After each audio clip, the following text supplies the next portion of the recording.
Hello and welcome to another episode of the Final Siren.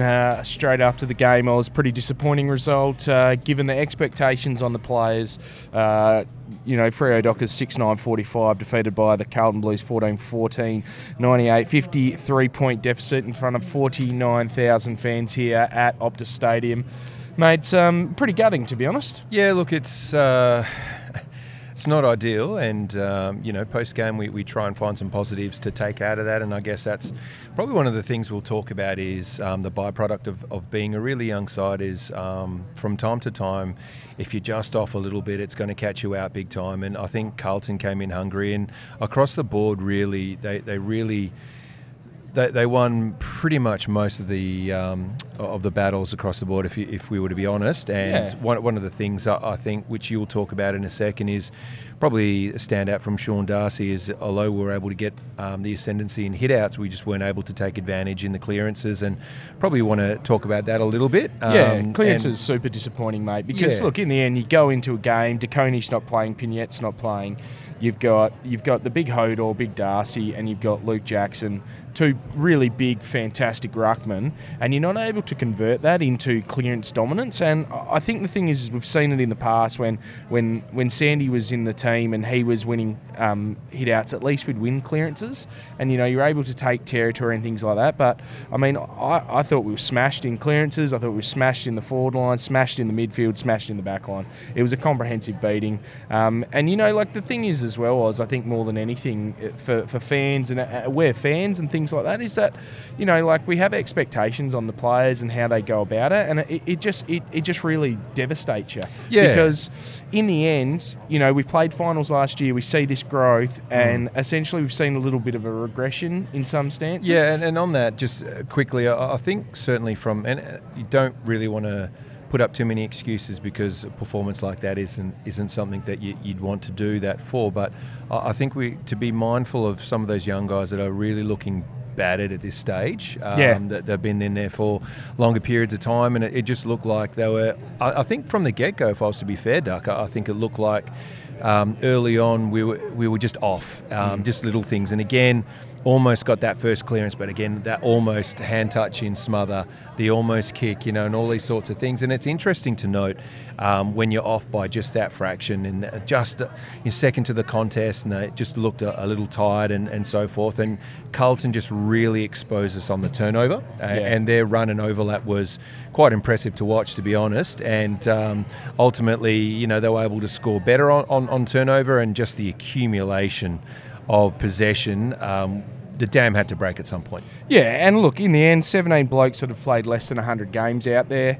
13 guys under the age of 25 out there, compared to Carlton's. They had 10 guys who'd played less than 100 games, and they had, I didn't count their age for that, guys, but average age 26 and 3 months, 26 years, 3 months for Carlton. On average, about 2 years older than us, on average about 2 years older, which is always a little bit of a tough thing. But look, the boys have got to start, continue to grow, continue to build.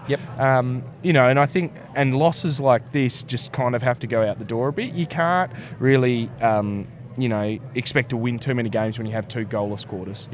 First quarters as well continues to be a problem. No doubt the players are still working on that, but it's become a clear issue.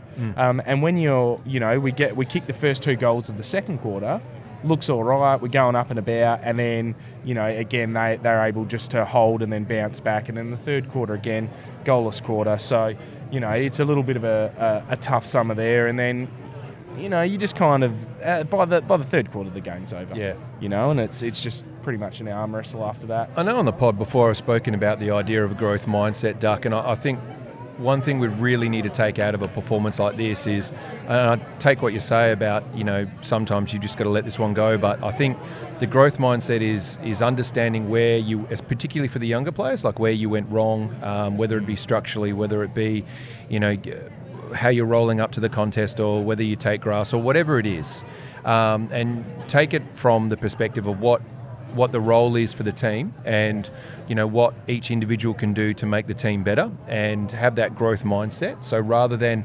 it could be quite easy to go away into your shell and go, oh geez, I didn't really play a great game today.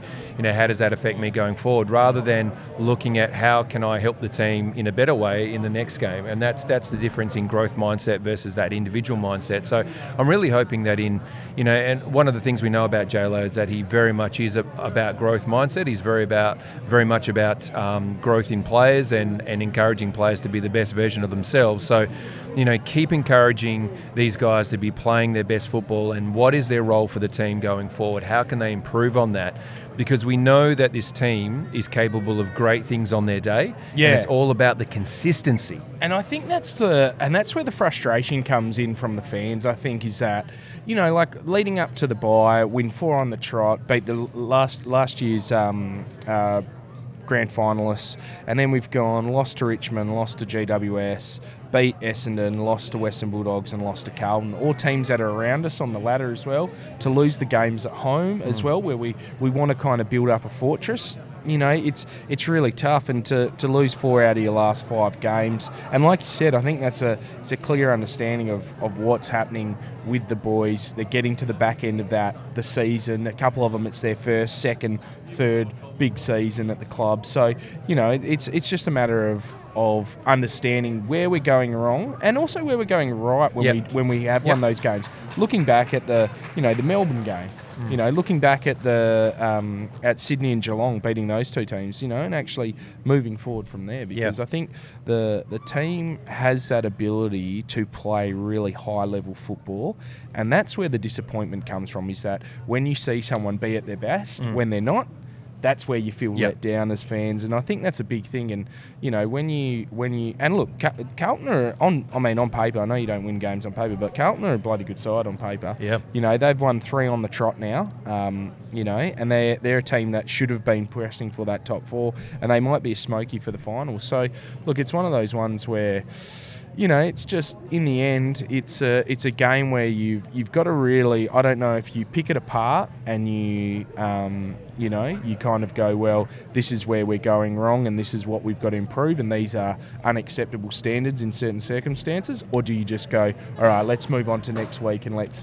get on to next week and see what we can do about next week? I think it has to be a bit of both, mate. It has to be a bit of both, and certainly in that review process, as I mentioned before, have that growth mindset, but also understand where you can improve as a player, both individually but collectively as a team, where you can improve as well. And I love what you said before, just don't lose sight of some of the accomplishments this year, and winning some big games away from home and banking those and understanding what did it take to win those games and how can we replicate that performance or the performances such as that moving forward. Because what you don't want to do is have a performance like this and go, okay, well, oh gee, is this going to be the norm? Rather than, okay, this is an outlier, and understand that for such a young team, this is where we need to improve, and this is what we can accept, and this is what obviously we need to work on. So I think moving forward for us, we've got a few games obviously left in the season where we really want to put in strong performances, and a couple of games where we can really prove ourselves against the best opposition. So a couple of really tough games coming up. Obviously, Collingwood away is going to be a really challenging game, and Geelong at the Alphabet Stadium is going to be a challenging one as well, Duck. And I think, if you take those into consideration, if we put in strong performances there, that's a huge tick. And then again at home, we've got a couple of games where potentially on our day we can win those games at home, particularly potentially against Brisbane, and then again West Coast as well. Well, technically it's an away, but we are home. I think, looking at the games that we've got, the run-in that we've got, that's where the growth is going to come. So hopefully the boys can still get up, and great to see again some of the young guys get up and have a full game. So Raz has obviously had another full game, which is good for him, and he will learn from that as well, Duck. Yeah, and we saw Warner debut off the sub bench. I thought he was really serviceable today. He gives us a little bit on that wing, a little bit of explosive speed and things like that. And look, I think the best thing is that we can talk about as well is that we've got a long squad. Like we haven't got that many people injured. Fifey's injured, Tabs is injured, Chappie's still got his little bit of a hamstring. So we're just about at full strength. So that means that we might need to have a look at some blokes and see how they go. Because I guess when you're looking at that and you go, geez, well, where we really go, and there's got to be pressure from underneath coming up, and there's plenty of guys that are really good players that are underneath in Peel, waiting in the wings, knocking at that door, So, look, it's a tough one, Oz. It's a tough pill to swallow. Today at home, and anytime you get beaten at home by pretty much 10 goals, it's always tough. Yeah. All right, we'll park it there and we'll wait for our guest to come on, and we'll continue on. Okay, we're joined by Alex Pearce from the Fremantle Footy Club. Alex, after a game like that, how do you, what do you say? I guess. It's very tough. Obviously, very disappointing. In the rooms afterwards, in the chat, it's a tough one. Like, you're never going to solve the problems in that meeting, but it's a good opportunity to sort of reflect and get some things off our chest. And obviously it wasn't good enough, that performance, and players are well aware of that. We need to hold each other to a higher standard than what we delivered for a lot of that game. So very, very disappointing. But we also spoke about how quickly you have to move on in this game.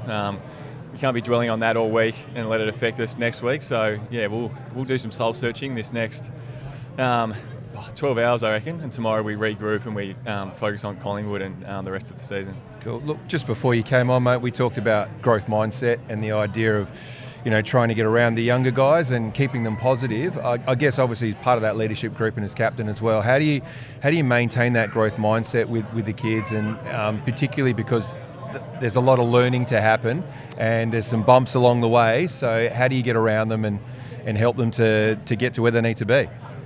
Yeah, there's with every result, whether it be positive or negative, you've got an opportunity to learn and to grow from it. And from these really tough losses, the immediate reaction is just disappointment, obviously, and to be a little bit withdrawn and to lose some confidence. But it's our sort of role to try and use this as a real learning, and you often learn your greatest lessons from going through a real hardship, and this isn't.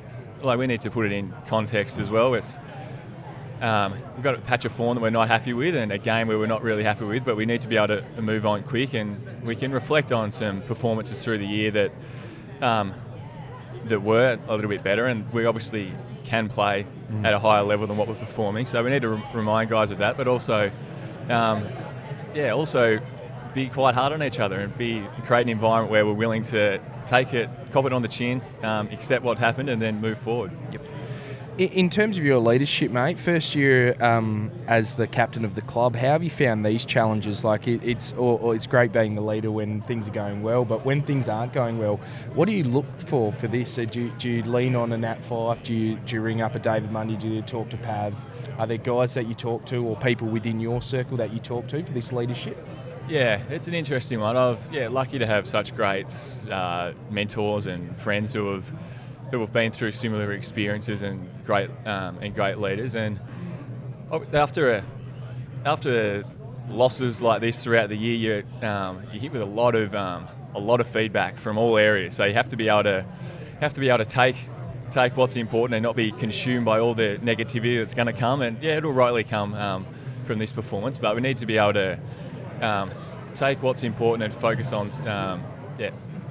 what us and the coaches agree on, that how we can move forward. And sometimes those wiser heads are important to help you take a little step back and see the bigger picture. And I'm sure Nathan will still be a resource for us moving forward. But the main thing is sticking together in these times. It can easily fracture, point the fingers, and get a little bit withdrawn. So it's a chance to really galvanise, stick together, and make sure that we, as I've sort of said, take the lessons and really commit to this next week. Nice. Now, mate, obviously you raised the bat today, not in the most ideal way, but and probably, to be fair, it's the toughest raising of the bat that we've seen from an AFL player, if we're to be honest. So how have you found that struggle, if you will, to get to the big ton, and what has it meant for you to get this far?